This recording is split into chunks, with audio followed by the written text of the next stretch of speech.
G'day, you're listening to the Virtual Staff Room and this is episode 38, Student Voice.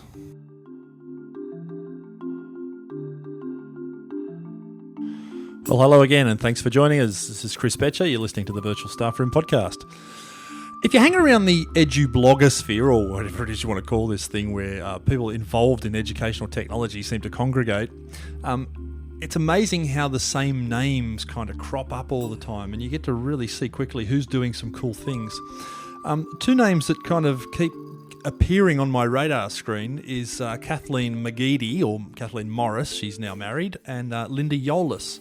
And both of these ladies, I keep hearing good things about. Linda has just won a whole string of awards at the Edublog Awards for the work she's doing with the kids. And Kathleen McGeady, everywhere I seem to turn lately, people are talking about what Kathleen McGeady's Morris knee McGeady is actually doing. And so I thought I should talk to those two at some point. And then it actually dawned on me that they're actually working together a lot these days. Kathleen's in Victoria in Australia and Linda's in California in the US, and they've been working a lot. Their classes have been collaborating across the net, and they've been doing a lot of stuff with student blogging, which I think is really fascinating because I've done a lot of blogging with kids, but I don't think I've ever really nailed it, and I don't think I've ever really got it down pat. These two seem to have worked out how to make it work, and so I was really keen to have a chat with them about their blogging projects and how they make it work and the mechanics of it and just how they see it fitting into what they do in their classroom. So I thought this is a pretty fascinating talk that they had with me. They both teach younger kids. Kathleen is a Year 2 class and Linda is a Year 3 class.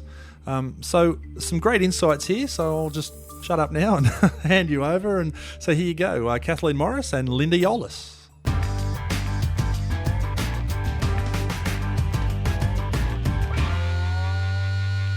All right, well, I am talking today to Linda Yollis and Kathleen Morris. G'day to both of you. Hi, Chris. Good afternoon. And Linda, I'll start with you, and you can just tell us where you are in the world and a little bit about what you do, and then we'll hear from Kathleen. Okay. Well, my name is Linda Yollis, and I have been teaching for about 24 years in the same school in a little bit outside of Los Angeles, and really enjoy blogging, which is what we're going to be talking about today. I'm very passionate about blogging and integrating all kinds of Web 2.0 tools in the blog and teaching elementary age children how to be part of online communities. Very important to me. Absolutely. And what age do you teach? They're 8 and 9 years old, third grade. Okay. But I've also taught fifth grade, but right now I'm teaching third. Yeah, excellent. Great age to teach. I love it. Very happy age. Yeah. And Kathleen? My name's Kathleen Morris, or some people probably know me as Kathleen McGeady. I teach grade 2 at Leopold Primary School, it's a large primary school just on the outside of Geelong, and I've been there. This is my 8th year coming up, so not quite as long as Linda. And like Linda, blogging's a really big part of our classroom. We just love all the possibilities that come from blogging, and we also love using all sorts of different technologies, always looking for new ideas. So, yes. Excellent. Now, you guys have an amazing reputation for blogging and working together and collaboration, and I'd like to sort of explore some of that and maybe some of the techniques. The school I work at, I'm in the process of getting some of my teachers up into classroom blogs and stuff, and so I'd be really interested to sort of tap into some of the nuts and bolts of what you do and how you actually do and what you do and how you get the kids working. So and connecting together with one another. That's, to me, such a critical part of it. Meeting other like-minded bloggers all over the world and learning together. It's a big part of blogging. Yeah. Now, you guys have worked together a lot, so just tell us about that. Do you want to go, Linda? Well, we just, when I started blogging, I had no idea that I was going to even meet anybody. I thought it was going to be just for the parents in my class. We'd publish stories, we'd have some projects, and it would just be for the parents to kind of open up the window and the door and everyone could see in. And I was amazed. All the contacts that I found all over the world. And I stumbled upon Kathleen's blog and loved it immediately. She had this great post and the kids were chanting and singing, learning their numbers. And I thought, this is a person I want to connect with. And so we started commenting back and forth. My kids recorded a little song, like a hello song, getting to know our new blogging buddies. And, from then it's just been just great friendship, lots of connections. So it was just lucky. Yeah. I think we both started our class blog in about 2008. Does that sound right to you, Linda? Yeah. Yeah. And then I think it was about the start of 2009 when we came across each other's blogs. So for 2009, it was sort of informal collaborations where we just left the comments on each other's blogs and we kept up with what we were doing. And then last year we decided to do a few more structured sort of projects using blogs. So that's how it developed. Great. I think it's great that you actually met through the blogosphere, actually through the sort of comment stream. Yeah, that's a nice way to do it. Definitely. Now, and it really feels like we're in the same building. It seems like she's just the class next door, and we learn together. We comment back and forth to each other. It really is quite a connection you can make. It is. Is it mainly through the blogs, or do you use things like Skype as well? We've used Skype with our classes when we can. The time zones are pretty tricky. That's true, yeah, especially with LA. Yeah. So when we have daylight saving and they don't have daylight saving in California, we've got like a 20-minute window the school day at the start of our school day. So we try and use that when we can, but it only comes up certain times of the year. But we did it. Remember that one time my students volunteered to stay an hour after school. Kathleen's class volunteered to come an hour before school so we could have this show and tell Skype party together. So, I mean, you can see blogging is powerful. Yep. Look what it does. Yeah, exactly. I remember those days. I remember doing that years ago with classes and having to come in really early and they stayed really late. And yeah, it was good fun.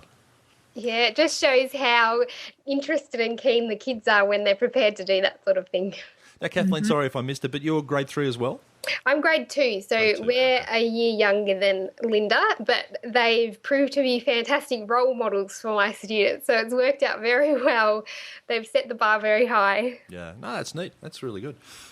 So what sort of things do you do? Like, how do you structure it? And let's approach this from a position of, let's say I'm trying to get my teachers blogging, which I am, from an advice point of view and this is how you get it started point of view, what should I be telling them? To get a class blog started or to get collaboration started? Well, let's say class blog to start with. Let's start with the starting point. Well, Linda and I both use a different platform for blogging, so there's more than one option. Mm-hmm. Linda uses Blogger, which is the Google platform, and I use an Edublog's campus, which our state government subscribes to. Yep. That's the global teacher one, right?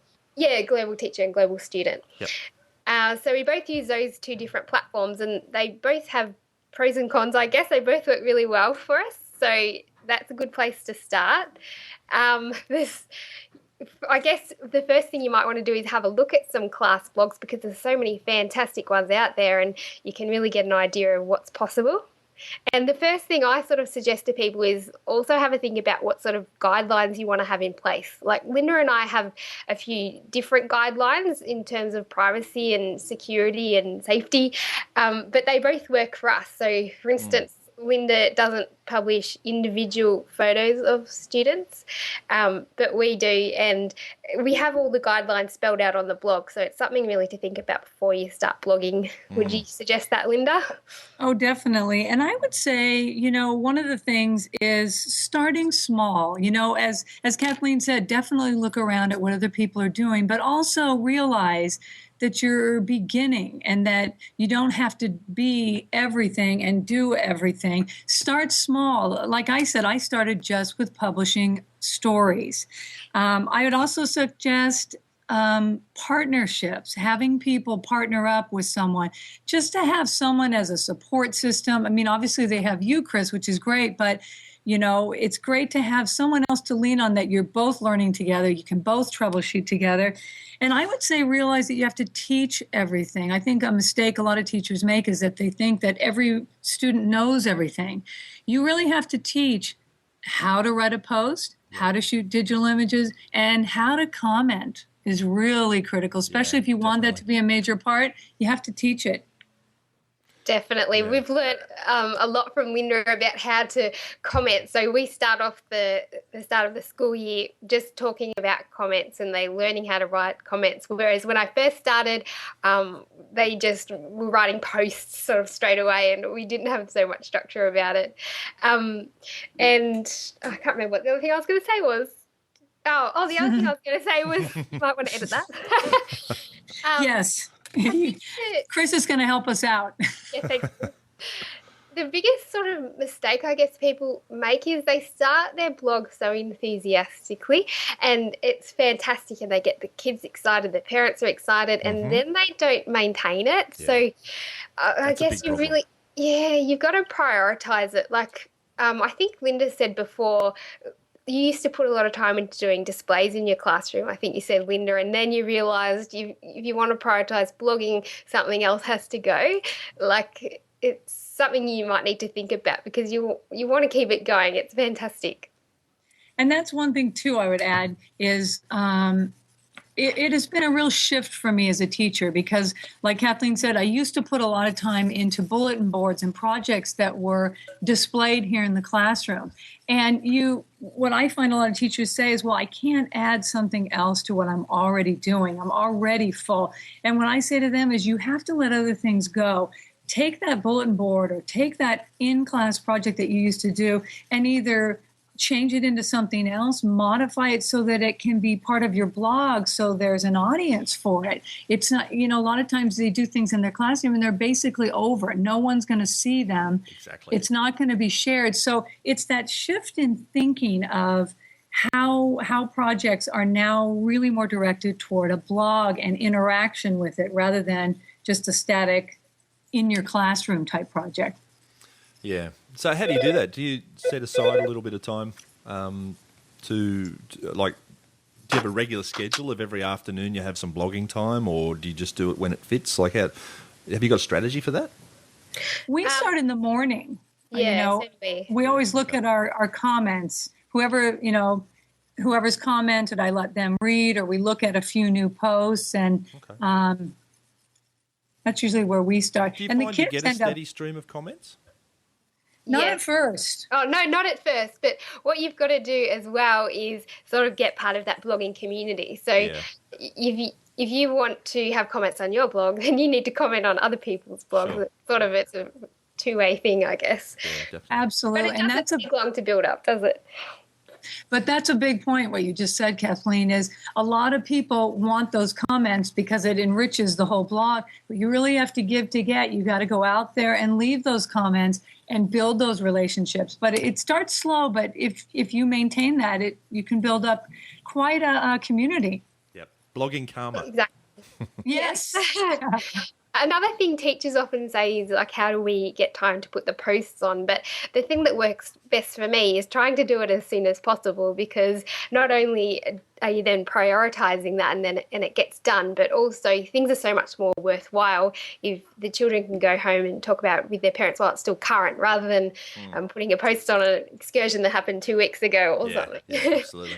And that's, I mean, that's a really nuts and bolts question, but I mean, I'm getting my teachers to use Posterous, because it's something they can just send an email to and it just updates over an email. So have you got a simple system for doing it, or is it, you do it the usual way where you log into Blogger and then go into the back end and, add your post and whatnot? I just do it the usual way. How about you, Linda? Okay.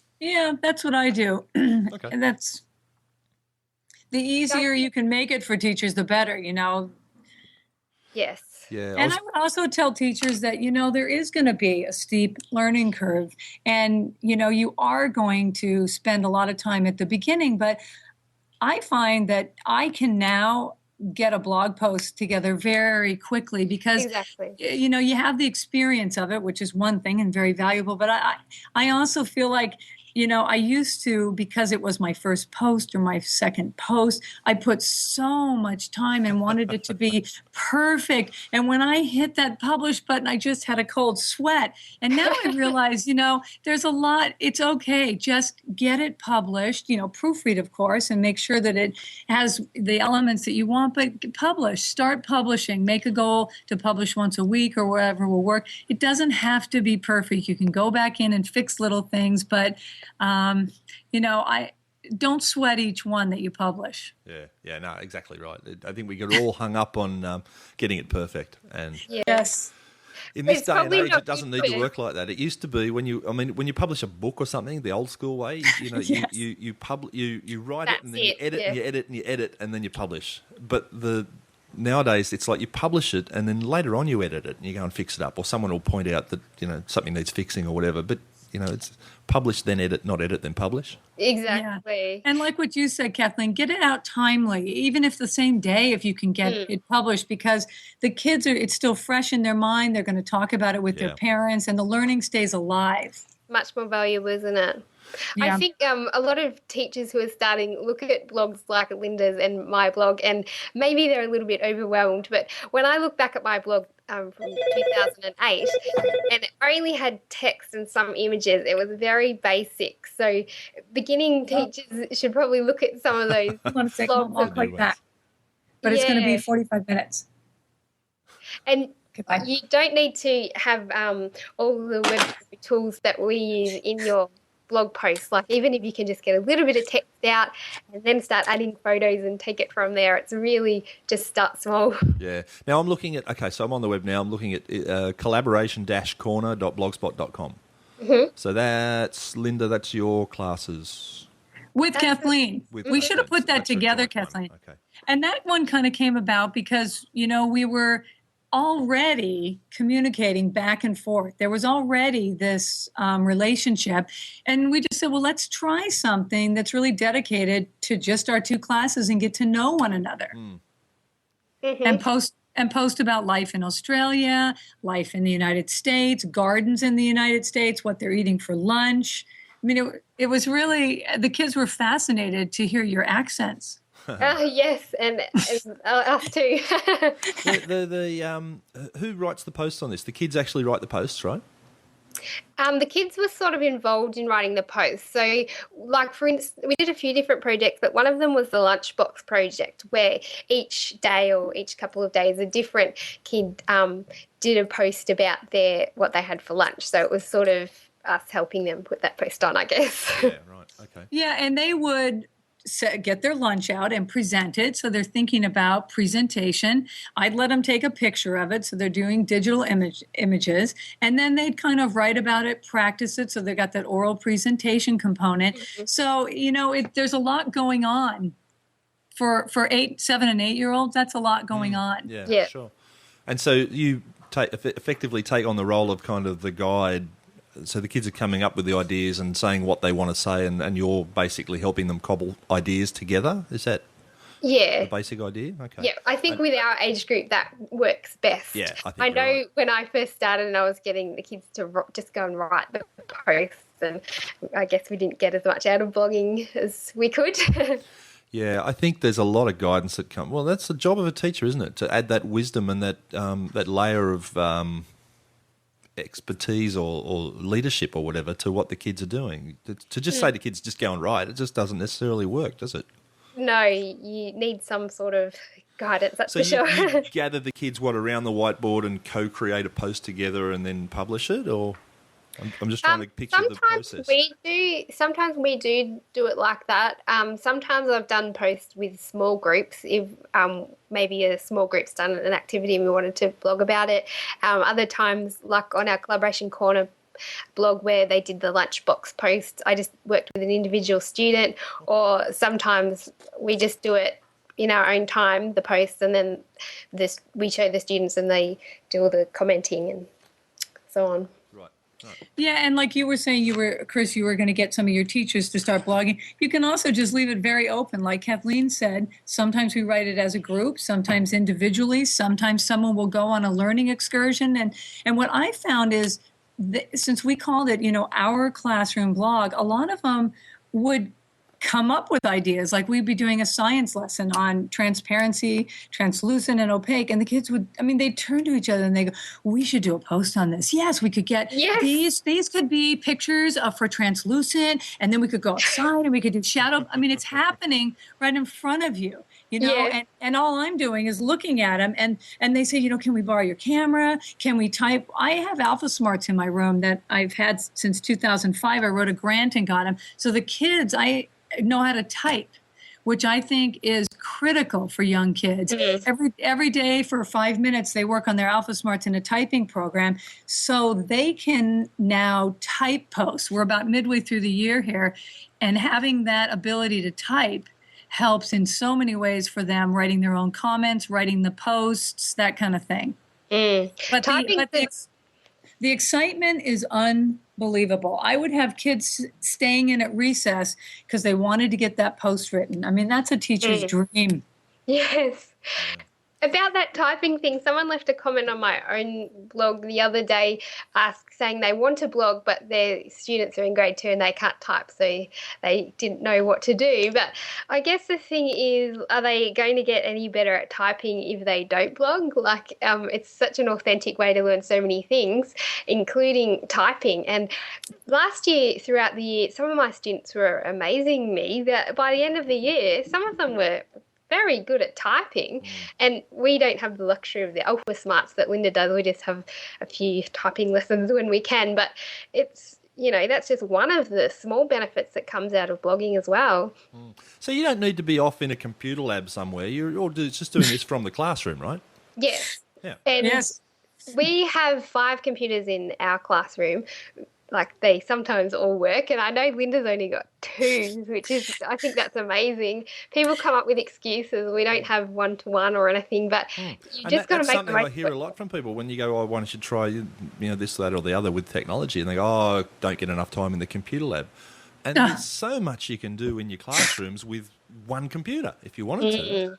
Definitely. Yeah. If you want to do something, you can make it happen.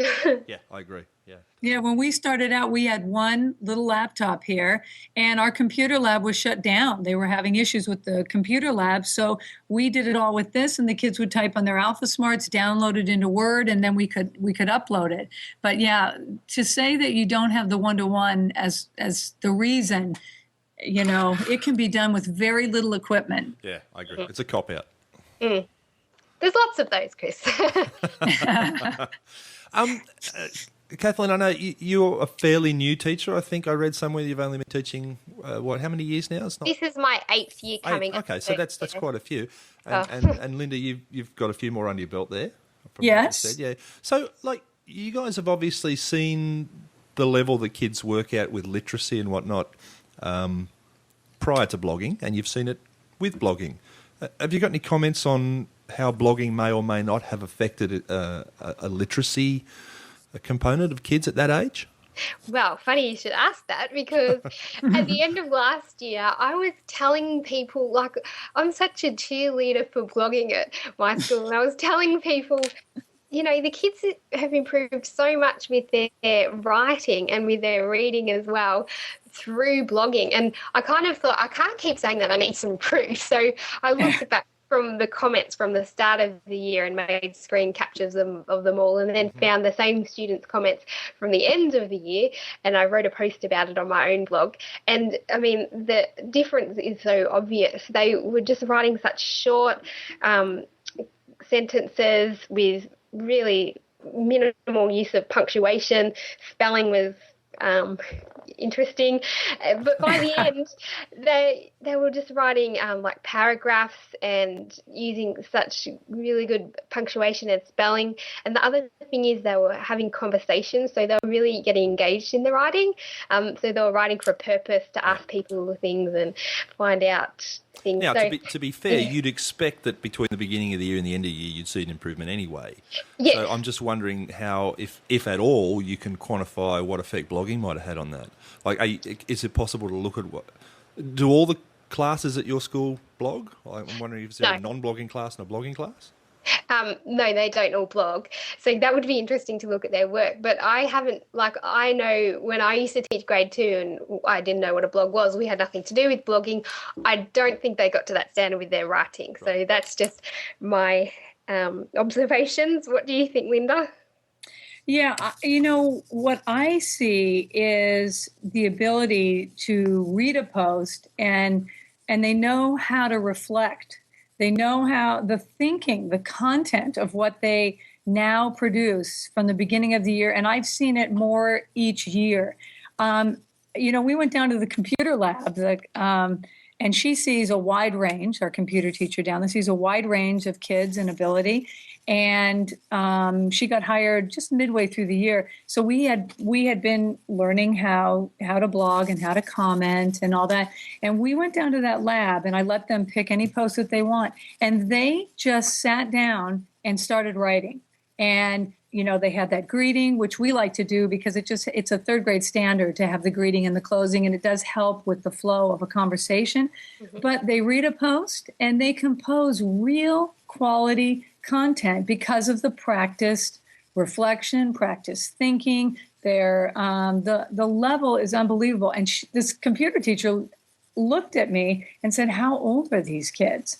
Because they just came in and there wasn't any of that, I don't know what to say, I don't know what to write. There's something for everybody in a blog. There's all kinds of content, any kind of subject, and the regular practice with the writing, completely pays off. Plus you have things like, we use Firefox for a browser. So if things are misspelled, we've taught them how to hit the control key, click on the word. So there's all kinds of ways to alert kids about their punctuation that they can then solve. So I see tremendous language art benefits from blogging. And I think that's one of the most impressive things. I'm just looking at some of the comments on the Collaboration Corner blog at the moment. Yes, the grammar's great for a kid of that age. The ability to type is fabulous. But just to sit down at a computer and actually face that, what am I going to say, problem. Yes, right. And to come up with something intelligent to say. Forget the mechanics of actually saying it, but actually coming up with what to say is really impressive. Yeah. Right. And I think lots of teachers will find writing's an area where there's so many students who are reluctant, the ones who just sit there and it's really hard to get anything out of them. But blogging is such a motivational thing. Like they know they've got an audience. They want their parents to see it, but they also know they've got a worldwide audience. And also they're writing for a purpose. So they might be writing a comment to ask someone a question, or they might be writing a comment to reply to someone's question and things like that. So rather than just getting out their workbook and, that's... And is there that sense that, I know we talk about that a lot and sometimes, I think we say a lot of things in EdTech that we would like to believe is the case. But you're actually seeing that, feeling that in the classroom, that the kids do realise that this is authentic, that they're writing for a real audience. It's not just typing into a computer and going off the screen somewhere, that there really are people at the other end reading it. Oh, absolutely. Oh, my goodness. Yeah, because we start each day with blogging and, we see all the comments and we're reading all the comments. If you didn't do that and you never went back and looked at what was on the blog, then maybe they wouldn't get that sense. But it's a big part of our classroom, so they realise how far it's spreading. And it's the rhythm of reading every day, of getting into the rhythm of the comments, which a lot of teachers... Again, I say, they think it's technology. No, it's reading and writing. And in that morning, they're getting modeled great comments. They're evaluating the comments. And one thing we do is we evaluate, especially at the beginning of the year, we evaluate comments in terms of 1 point and 2 points. And a 1 point comment would be a comment where someone did respond, but they didn't really add much. They didn't really make a connection. They didn't really contribute in their comment other than just this is great. And so the kids start looking at the comments, evaluating the comments, and that learning is remarkable. And that modeling every day, it just builds on itself. The comments you were looking at, Chris, was last year too. This year, just with the connections that Kathleen and I have had and the better teachers we're becoming, the comments are just exceptional. Not only just the language standards, but the content, the thinking. Mm-hmm. Yeah. Seems that way. Yes. And if I didn't see it happen in front of me, I wouldn't have believed it. You know, I see it in the computer lab when we go down there and they have, 15 minutes for blogging and they can go anywhere. It happens. The writing just starts. That's interesting. Yeah. Huh. That's what I say. You both teach co-ed, boys and girls? Yes. Do you notice any difference between the attitudes to blogging between boys and girls? That's a good question. I know it is a good, there are lots of boys who are reluctant writers, and I have found it's a good avenue for certain boys who wouldn't get excited previously. But I don't know about you, Linda, but the girls really get into it, and we have a system that they can earn their own blog if they've, been showing that they're really committed to the class blog, and they can write quality comments and so on. And it's often the girls who want to earn their class blog. What do you think, Linda? Yeah, I have a kind of a mixed situation. The first year I let anybody have a blog. As you're learning, you just kind of say yes to everything. And I let anybody have a blog, and it was all boys. I let their parents set them up, and it was all boys. And I was thinking, wow, that's peculiar, because here I am as a female. You'd think I would be having more of an influence that more girls would. I had none the first two. And then I've started getting a little more structured and having more parent involvement with the setting up of the blogs. And it's about 50-50. Some kids, like in life, really go for the technology. It really is a passion and an interest of them. It's just them. It's their makeup. But I haven't seen too much. The one thing I would say is I don't see the problem with I don't know what to write. That just doesn't happen. Yeah. That's the most fascinating thing to me. Yeah. And not just writing drivel. Yes, right. Exactly. They know what quality is. Yeah. Have you come up with age appropriate rubrics for kids to or for you to teach kids what constitutes a quality comment or a quality blog post? I know you mentioned you had like a 1 and 2 point scaling kind of thing. Is there anything? Yeah. Does it need to get more complicated than that? It really depends on you as the teacher, what you want. I like things a little more informal, and we would do, we'd read a post, and I just say, put up your fingers. Is it a 1 or a 2? And then we just talk about what made it. Those of you who have a 2, what made it a 2? Read it. What took it from a 1 to a 2? So it's more of a discussion. Although you could make it more formalized, and I like that. if you That's wanted nice and to, simple. Put up your fingers, 1 or 2. And the conversation is good too, because the kids can justify. You have a 1 up. What is it that's lacking in this comment that makes you give it just a 1? So there's a lot of discussion happening, and that is powerful learning. Yes, it is. Definitely. We use a poster in our classroom, and I was wondering if we got this idea from you, Linda, but obviously not. The poster is just how to write a quality comment, and it's got about 6 things for them to check when they're writing their comment. So make sure they use the greeting in the closing, make sure they check their spelling, and it's just like a little checklist for them. So we have that displayed everywhere. They took one home, and it's something we refer to a fair bit when we're learning about commenting.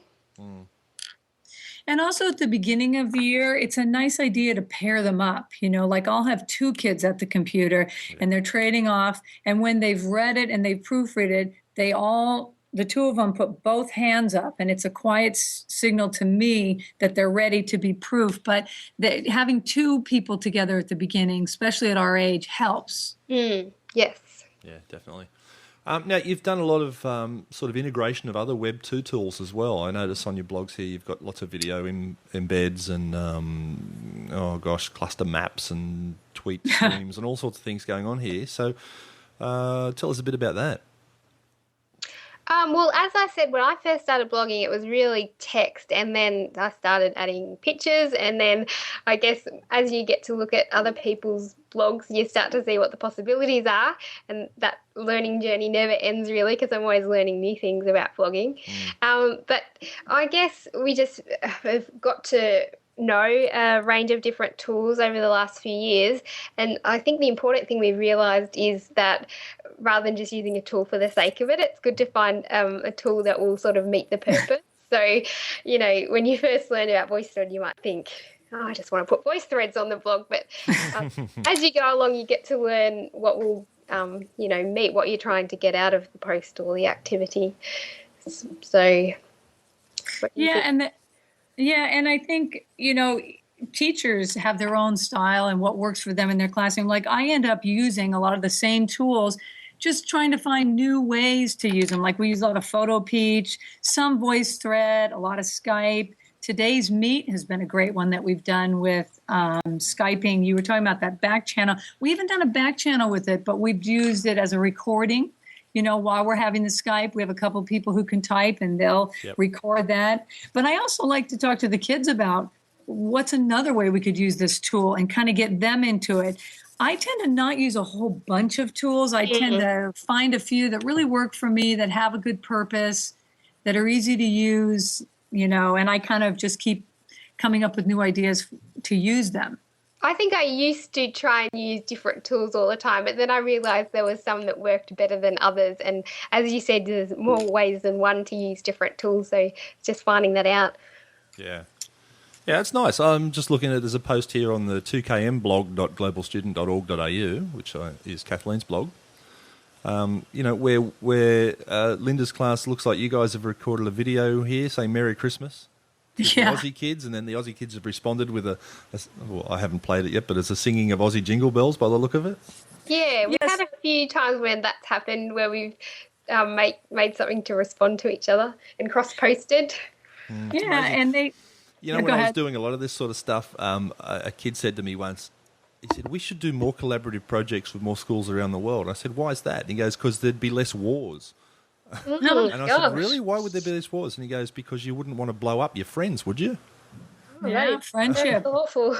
I thought, yeah, okay, good plan. Yes. Yeah.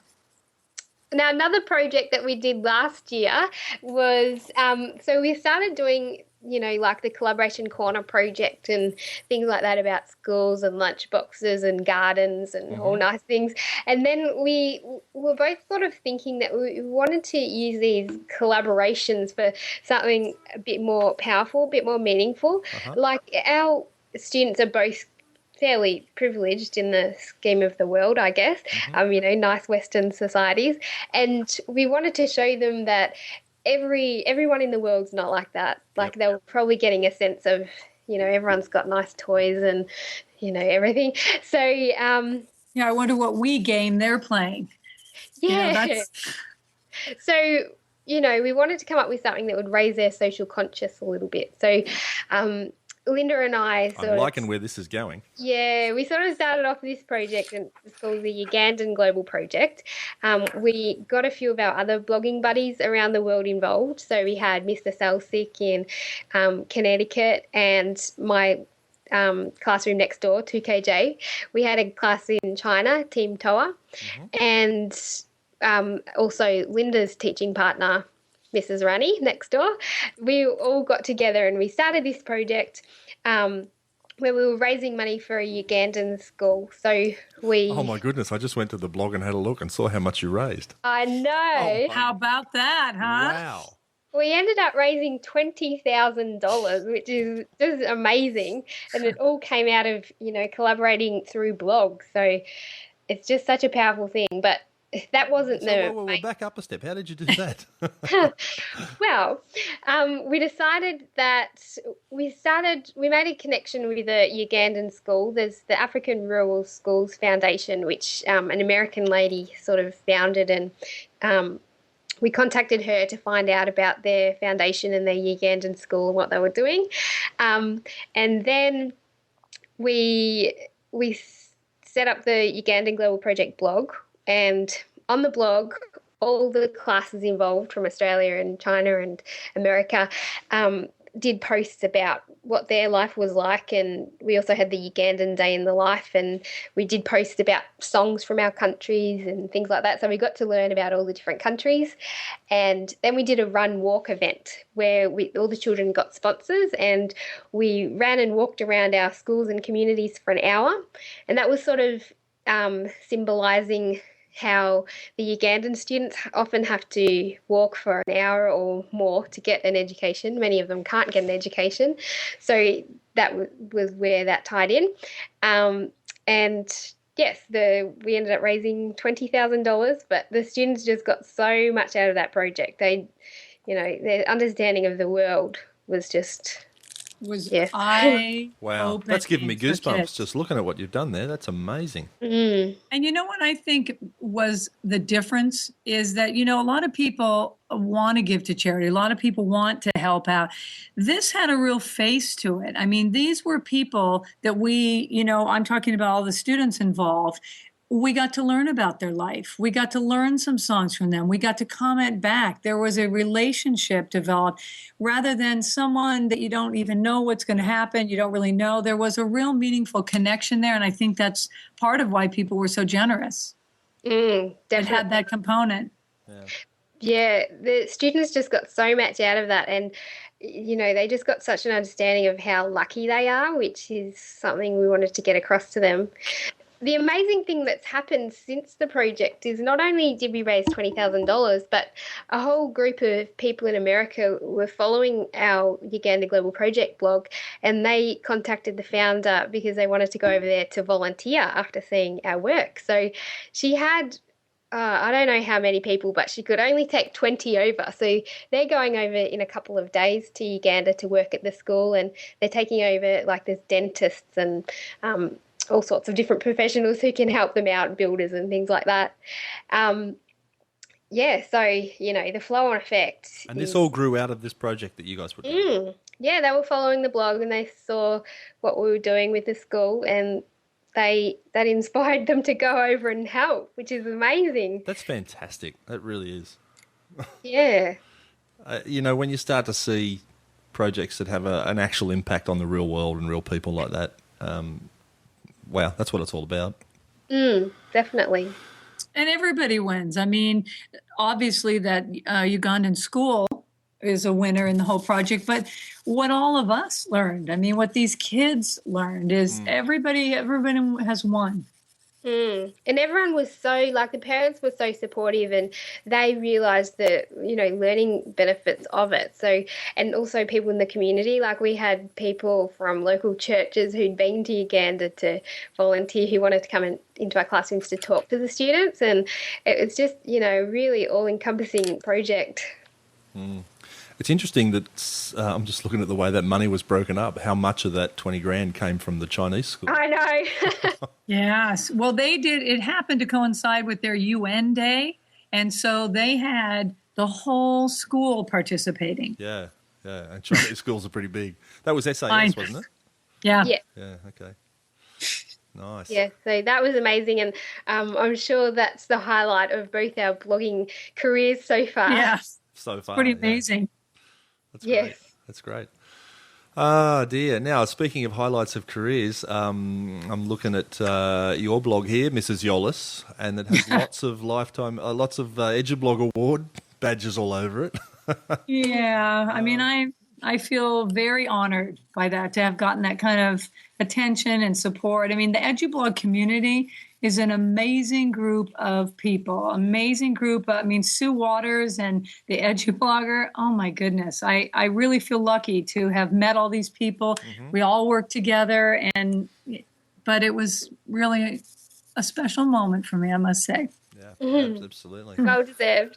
So, and I'm just going to single Linda you out for the moment, but last year your blog got Best Class Blog 2009, first runner-up. Then this year, Best Class Blog, first runner-up 2010, and also the Lifetime Achievement Award for Edublog Awards. It's pretty impressive, girl. Oh my goodness! We've been working hard here in our room. Yeah. Well, I'm really happy to feel that. that I've contributed in some way to educational blogging, because I do feel, as you can tell, very passionate about it. I've never seen a project that taps into more areas of the curriculum than educational blogging. And so if it brings an awareness to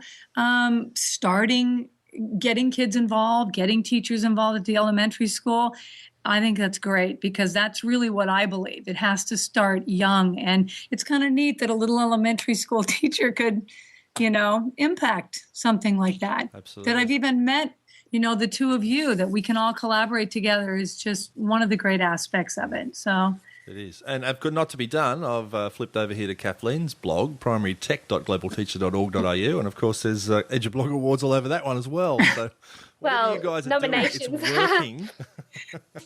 Well, we're hoping to get the word out and get more people on board. Yeah, definitely. Like, when we just see the potentials in our own classrooms and we look around, and there's not many classes in the scheme of the education system who are doing this sort of thing yet. So I know we're both so keen to get other people started. Yeah, and parents want it too. Definitely, like, especially good reaction from parents? Yeah, and with the students we've had who've been, blogging such been a huge part of our classroom, and now they're going to new classes and they're saying, oh, are we going to have a class blog? Like, it's a bit of pressure for them. How does that work when they do go up to the next class and that class doesn't have a class blog? Yeah, that's interesting. Yeah.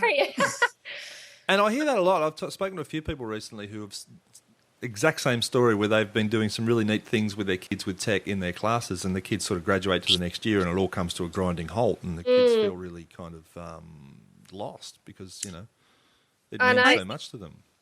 I think you're going to start getting more interest from parents and kind of an insistence of it, that we really, can't be ignoring this. Chris, when I first was going to do a blog, I had a wiki in mind, and I thought we were going to do all these wonderful projects together and kids could collaborate from their home. And I just thought the parents were going to just be over the moon about it. And I presented it to them, and you could have heard a pin drop in the room. Really? Oh my goodness. And their faces were absolutely blank. And I said, well, let's talk. What do you think? And in my mind, I've got this, cheering section. I thought they were all just going to think it was great. And there was a lot of fear about it. There was a lot of, I don't want my child getting bullied by someone online. What if someone laughs at their ideas? There was this huge fear-based. And I told the parents, I said, okay, well, we won't have the wiki, but I said, we are going to do something. We're not going to stand here frozen in fear and not do anything. But I said, I'm going to think about it. And after a couple of months, I started the blog, and I thought, well, this is very linear. You can see the progression. It looks a little more controlled maybe to parents in a wiki. And I had it be volunteer. Anyone could do it that wanted to.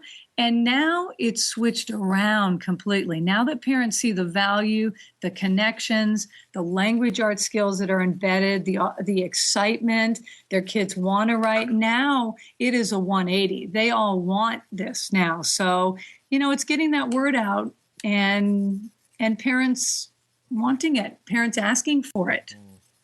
Now, you said that in your school, Linda, that there's still that concern about putting kids' photos on the blog? Yeah, there's just a lot of, we're at a real new place. It doesn't seem new to us. We're very comfortable with it. But to many, many people, they know Facebook and they can text. But, there's a lot of fear about what's out there and unknowns. And I think that's where teachers have to just begin and start teaching young kids about how to be online, how to get involved, how to interact. I also I ask my parents when they want to, when a child has earned a blog, we usually do it in batches of 3. I have the parents be the administrators of the blog. They have to choose to do that. And it's been great because they have learned right alongside their child, and they understand how much, what goes into making a blog, how important comments are, and, just the safety issues. So I really, the parents are a big key to the whole thing. Because a lot of this would be very new to them, I imagine. to many of them. Surprisingly, it is, because we all assume everyone's doing this, but they're not. They have a few tricks in their bag. A lot of them do Facebook, like I said, texting, maybe Twitter, probably not though. But this blogging is absolutely new to almost everybody. Still, yeah, I know. Yeah. The education with the parents at the start of the year is really important. And like, it's easier for Linda and I now because we can show them what we've done over previous years and show them the benefits and show them it's all okay. It's not, nothing to be scared of. But even little things like how to leave a comment, like I like to give the parents really explicit handouts and also have a video explaining it on the blog and things like that to help them learn as well, because it's a learning curve for them. And I know we both have like parent information evenings, so this year I'm hoping mine will be a lot about the blog and just to get them involved. And I love how you guys have built just enough structure around all of this to make it work. You haven't overdone it to the point where it becomes formulaic, that this it loses its spontaneity, but you've just got enough structure around it to make it work, and I think that's why it works. Oh, that's a nice way of putting it, Chris. Yeah. Impressive. And as teachers, you have to find your own style. You have to find what's going to be comfortable for you. And, this works for Kathleen and I. We both seem to be, we have structure, but there's also a lot of openings for kids, which is what you need. The options for spontaneity. Exactly. I just know when I first started, when I didn't have any structure, like we didn't get as much out of it. It was very ad hoc, and it's a learning journey though. Like, it's okay to start there, and then as you put more things into place as you go along. And now we're at a good position where we know where to start off at the start of the year, and but open to new ideas always. It's such a learning journey. It is. I think it's why teaching is more of an art than a science too, because it's all about finding that exact right balance with that group of kids in that environment, with that particular the structures you're working within, to find that right balance between too much structure and too much anarchy. Yeah, right. That's true. And it also makes teaching more interesting. Like, I would be really bored if I wasn't doing something like this, probably. Like, we're always learning things as well, which just makes life so much more interesting, and you're more into what you're doing, I guess, if you're having fun as well. No. Excellent. Well, just on one of the things we do at our school that I thought was a good idea was when kids join our school, parents sign a form that basically says, I give the school permission to publish. And they can tick, in print or online or whatever, and that's a one-time permission. So every time we do something, we don't have to go back to parents and say, "Can we publish this? Can we do that? Can we put your child's photo in this?" It's just you ask once and you get the permissions ongoing. And that's the way to do it. Does everyone tend to give permission? I think out of a school of 1,300 kids, I think we have 5 parents who said no. I haven't had any, which I've been very lucky. Each year I've done blogging, everyone's been supportive, but I think that's because we give them a bit of education as well. Like, I give them some information about what a blog is, but, while I'm asking them for permission. Yeah. And we'll often do that. We'll do the courteous thing anyway and send out a note if we're doing something new that might not be, they might not be aware of what it's about. Best to keep parents informed with everything. It makes life easier, doesn't it? Yeah. And our kids are so young too, Kathleen, that there's the fear is really great because they are so young. Yes. But as you said before, it's so good to start when they're young. Like, we just learned so much about cyber safety and everything, not from one-off lessons like we're doing cyber safety today, but just things that come up when you're talking about blogging. Right. And, should we write our last name? Should we tell them where we're going to be at 2:00 on Saturday? All these little conversations. And cyber safety isn't a lesson you have, it's a culture you build. Right. Yes. Right. And that's what you've done there. And it'll be really interesting because when these kids get older, they're immersed in a culture of intelligent use of the online environment. It's really hard to crack that nut when they're already 15 and 16. Yeah.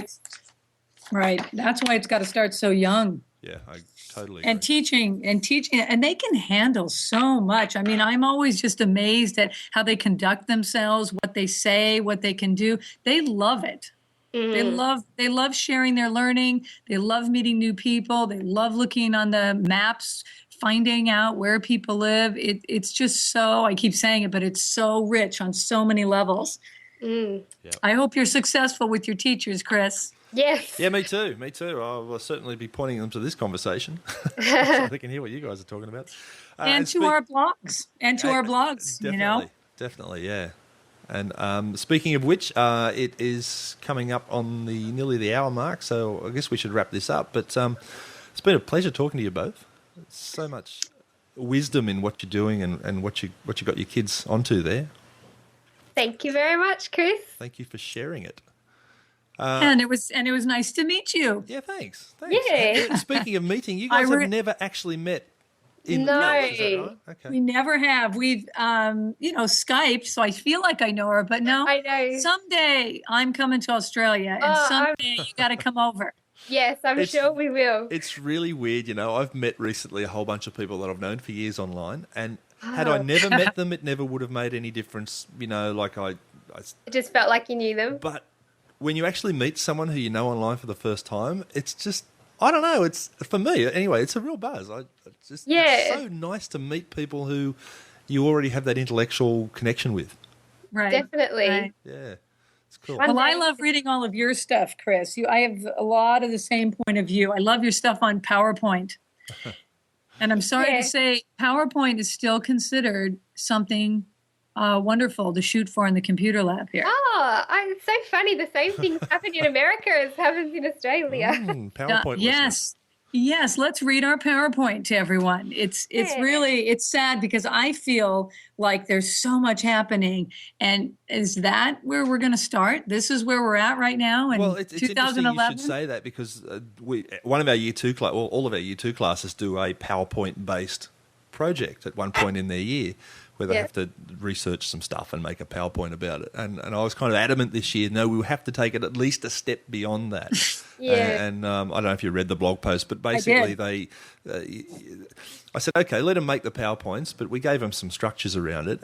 But at the end, they had to get up in front of the class and present it to the class, but we also Ustreamed it. And I did read that. Yeah, I read it too. And we broadcast that out to the parents and told them the times we'd be broadcasting and everything else. Plus, it was captured live, so they could go back and watch the replays. And that got so much positive feedback. Yeah. And so I totally hear what you guys are saying about the reaction from parents and the positive response to their kids actually doing stuff for an authentic audience and publishing it out to the web.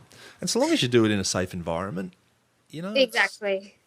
It's what it should be about. Yes. And we're trying to model that and trying to get that out there so that more people will get on board and see the value and get connected. Yep. Yeah, and you're doing a great job of it. So, Linda, where can people find you on the web? Well, you can find us if you go to Google and type in Yollis, Yollis. Our blog is the first blog there, so that's a good place. It's so cool. Do you love that? When you finally get to that stage where you can just say to people, just Google me. How about that? And I found that out from a kid because I used to, when we would go to the lab, I'd say, okay, go to, HTTP.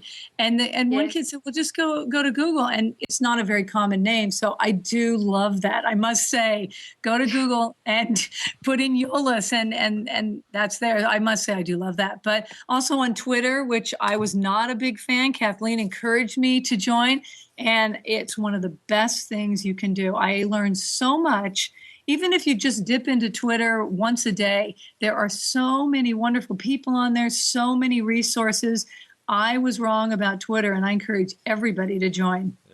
But I'm Linda Yollis on that too. Excellent, no worries. And we'll have all these in the show notes anyway. And you guys have done a wonderful job of filling in some stuff on the wiki for me.